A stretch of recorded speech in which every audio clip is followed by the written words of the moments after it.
ಮಹಾಭಾರತದ ನಂತರ ಪಾಂಡವರ ಮನಸ್ಸಿನಲ್ಲಿ ಶಾಂತಿ ಅನ್ನೋದೇ ಇಲ್ಲವಾಗಿತ್ತು. ಅವರ ಕರ್ಮದ ಪಶ್ಚಾತ್ತಾಪವಾಗಿ ಅವರು ಶಿವನನ್ನು ಭೇಟಿಯಾಗಬೇಕೆಂದು ಬಯಸುತ್ತಾರೆ.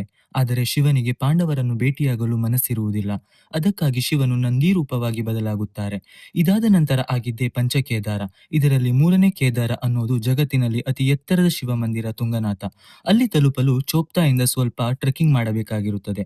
ಅದಕ್ಕಾಗಿ ನಾನು ಮತ್ತು ನನ್ನ ಫ್ರೆಂಡ್ ರಿಷಿಕೇಶ್ ಇಂದ ರುದ್ರಪ್ರಯಾಗ್, ಅಲ್ಲಿಂದ ಚೋಪ್ತಾ.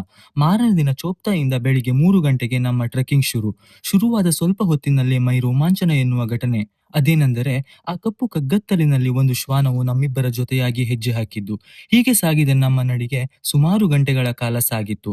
ಆವಾಗ ತುಂಗನಾಥ ದೇವಾಲಯದ ಗೋಪುರದ ಕಳಶ ತೋರಲಾರಂಭಿಸಿತು. ಹಾಗೆ ಮುಂದೆ ಸಾಗಿದಾಗ ಗಣಪತಿಯ ದೇವಾಲಯವೂ ನೋಡಲು ಸಿಕ್ಕಿತ್ತು.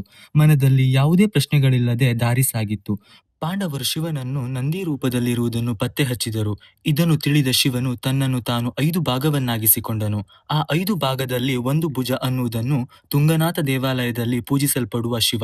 ಈ ಕಥೆಗಳನ್ನೆಲ್ಲ ತಿಳಿದ ಮೇಲೆ ಮನಸ್ಸಿಗೆ ತಿಳಿದಿದ್ದು, ಶಿವನು ಎಲ್ಲಿ ಸಿಗುತ್ತಾನೆಂದು ಊಹಿಸಲು ಅಸಾಧ್ಯ. ಯಾಕೆಂದರೆ ಆ ದಾರಿಯಲ್ಲಿ ಸಾಗುವಾಗ ಸಾಕ್ಷಾತ್ ಶಿವನು ಯಾವ ರೂಪದಲ್ಲಾದರೂ ಕಾಣಿಸಿಕೊಳ್ಳಬಹುದು.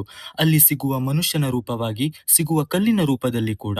ಅಲ್ಲಿನ ಹವಾಮಾನ ಹಾಗೂ ಅಲ್ಲಿನ ದೃಶ್ಯ ಯಾವುದೇ ಫಿಲ್ಮ್ ಅಲ್ಲಿ ತೋರಿಸುವ AI ದೃಶ್ಯಕ್ಕೇನು ಕಮ್ಮಿ ಇರಲಿಲ್ಲ. ಕೊನೆಗೂ ದೇವಾಲಯ ಪ್ರವೇಶಿಸಿದ ನಂತರ ತಿಳಿದಿದ್ದು, ಶಿವನನ್ನು ನೋಡಲು ನಾವು ಹೋಗಿದ್ದಲ್ಲ, ಅವನೇ ನಮ್ಮನ್ನು ಕರೆಸಿಕೊಂಡು ಹೆಗಲ ಮೇಲೆ ಕೈ ಹಾಕಿ ಮಾತನಾಡಿಸಿದ ಅನುಭವ. ಬೇಡಲಿಕ್ಕೆ ಏನೂ ಇಲ್ಲ, ಕೇವಲ ಕಣ್ಣಂಚಲಿನಲ್ಲಿ ನೀರು ಅಷ್ಟೇ.